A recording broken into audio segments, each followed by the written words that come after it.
হচ্ছে বাবুর খাবার, আর একদিকে আমরা নিয়ে নিচ্ছি ব্রেকফাস্ট। এই যে সয়াবিনের আর মটর দিয়ে আলু দিয়ে যে তরকারিটা করে, সাথে এই ডাল পুরিটা খেতে ভীষণ ভালো লাগে। ছেলেকে ব্রাশ ফ্রেশন আপ করিয়ে দিয়েছি, আমরা ফ্রেশন আপ হয়ে সকালে চা বিস্কিট ডিম সেদ্ধ সব খেয়ে নিয়েছি। এখন ব্রেকফাস্ট করবো। রান্না হয়ে এসেছে, মানে আজকে রান্না একদম পুরো শর্টকাট রান্না। আমার একটু হালকা সর্দি লেগে গেছে, যেহেতু জিয়াগঞ্জে স্নান করেছি, জল চেঞ্জ। মাদের বাড়িতে কালকে মাথা থেকে করলাম জল চেঞ্জ, এখানে এসে আবার এটা হয়, খুব বেশি না, হালকা আর কি।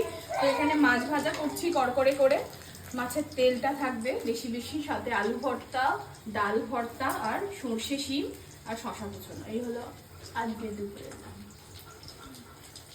বসে পড়েছি লাঞ্চে। এখানে ভাত, শশা, ডাল ভর্তা, আলু ভর্তা, মাছ ভাজা, মাছের তেল আর শিম সর্ষে, সাথে ঘি।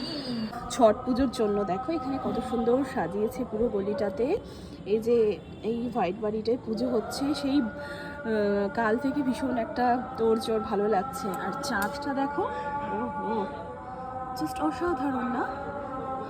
অসাধারণ লাগছে চাঁদটাকে, ওহো মাশাআল্লাহ। আর আমরা একটু রেডি হয়ে গেছি, বাবু আমি তোমাদের দাদা ভাই বেরোবো। চলো বেটা, তুমি বেটাকে দেখো, ভালো করে দেখে নাও সবাই। চলো ও মা, আসছি। ওরে বাবা, চলো চলো, এসো চলো।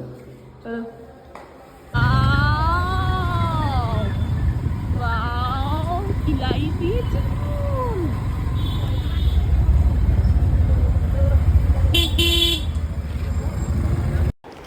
এত লাইট একসাথে দেখে আমার ছেলে তো ভীষণ খুশি। আর খুব সত্যি কথা বলতে এই দিকটায় আমাদেরও এসে খুব ভালো লাগে। সেই কালী পুজো থেকে এখনও রয়েছে লাইটিংগুলো, ছট পুজোর জন্য রেখেও দিয়েছে। দেখো না, ও মন দিয়ে দেখছে, আর আমরাও দেখছি, বেশ ভালোই লাগছে। এখানে প্রতিমাটাও এখনও রেখে দিয়েছে, এই যে। আর বিসর্জনটা আগেরটা হয়ে গেছে।